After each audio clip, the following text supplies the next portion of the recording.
Frank came to him not as a friend, but as a man with no other options. He told Blade everything. Cronus, the Obsidian Order, the Iron Fang, burned to ash. Dagger, dead. Blade said nothing. His face was stone, as if the world's suffering was someone else's story. Red is missing. She could still be alive, but not for long. Something shifted behind Blade's eyes. Not compassion. Something older, something hungrier. Open the cage. Blade led Frank into the deadlands beyond the settlement, to a place no one knew existed. A bunker, pre-collapse, sealed behind concrete and rust, a tomb of the old world's violence. Inside, weapons, technology, ammunition preserved like relics of a forgotten god. Frank stared in disbelief. Blade handed him a rifle, long-barreled, pristine. I don't need a gun.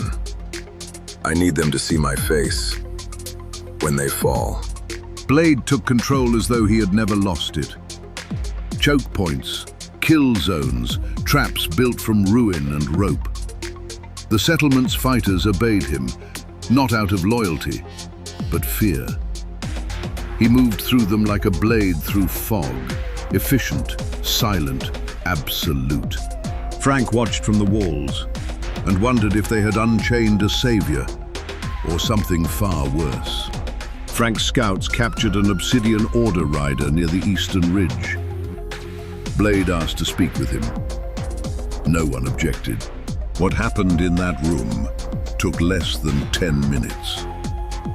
The scout broke. Cronus held a red-haired prisoner. She was to be executed at dawn, a message carved in blood for every tribe still breathing. Now they had a location and a deadline. They moved at midnight. A strike team, small, silent, built for one purpose. Blade led them through the dark like a wolf returning to familiar ground. Cronus's camp sprawled beneath the ridgeline. Fires burning, sentries posted, banners of the Obsidian Order hanging like death warrants in the wind. At its center, a wooden platform. And on it, red, bound, bloodied, alive. Blade cut through the guards like a whisper through silence. He reached the platform, cut her free. Red looked at him, and for the first time in years, recognized the man she once knew. Then, a voice from the dark. I was wondering when you'd come. They locked eyes across the firelight. Two predators, two empires of will. Blade smirked. Smoke erupted, old world canisters from the bunker, swallowing the platform in white fog. By the time the air cleared, Blade, Red, and Frank were gone, like ghosts returning to the earth. Cronus stood in the settling smoke. His guard shouted, his lieutenants scrambled, but Cronus did not move.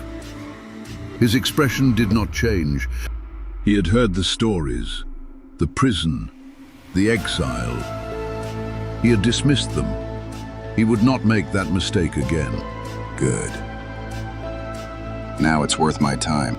The monster was free. And the world had not yet decided whether to fear him or follow him. That choice was coming.